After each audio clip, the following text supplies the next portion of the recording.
کہ قرآن کریم ایک وراثتی کتاب کے طور پہ ہمارے معاشرے میں جو ہے نا وہ اس وقت پڑھی اور سنی جاتی ہے. سو اٹھیں گے قرآن لگا لیں گے، لیکن معلوم نہیں ہے کہ قرآن میں ہم نے کیا جو پیغام ہے وہ کیا لگایا ہے. میں کل ایک جگہ پہ بیٹھا ہوا تھا، میں یہ بات کر رہا تھا کہ سورۃ الحجرات جو ہے یہ آپ کو سوسائٹی میں معاشرتی امن کی ضمانت ہے. سورۃ الحجرات بھی آپ سورۃ الحجرات کو اٹھا کے دیکھیں، اس میں اللہ رب العزت نے فرمایا ہے کہ وَلَا تَجَسَّسُوا وَلَا يَغْتَبْ بَعْضُكُمْ بَعْضًا أَيُحِبُّ أَحَدُكُمْ أَن يَأْكُلَ لَحْمَ أَخِيهِ مَيْتًا فَكَرِهْتُمُوهُ وَاتَّقُوا اللَّهَ.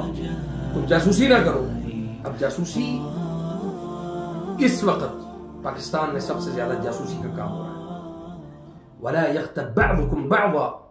سیاستدان ایک دوسرے کے اوپر طعن و تشنیع کر رہے ہیں، ایک دوسرے کے بغض میں مبتلا ہے، ایک دوسرے سے حسد کرتے ہیں. اور پھر اللہ نے کیا فرمایا؟ اَيُحِبُّ أَحَدُكُمْ، کیا تم میں سے کوئی یہ چاہتا ہے یا اس بات سے محبت کرتا ہے أَن يَأْكُلَ لَحْمَ أَخِيهِ مَيْتًا فَكَرِهْتُمُوهُ، کہ تم اپنے بھائی کا گوشت کھاؤ، یقیناً تمہیں اس سے کراہت ہو.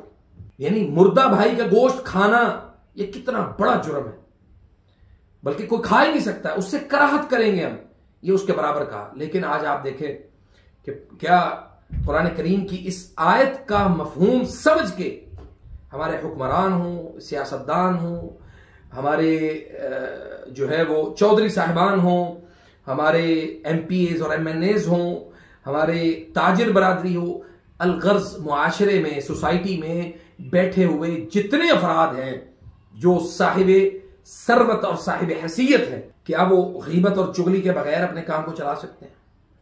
اور اگر نہیں چلا سکتے تو اس کا معنی یہ ہے کہ وہ قرآن کریم کی اس آیت کی سراسر جو ہے وہ نافرمانی کر رہے ہیں.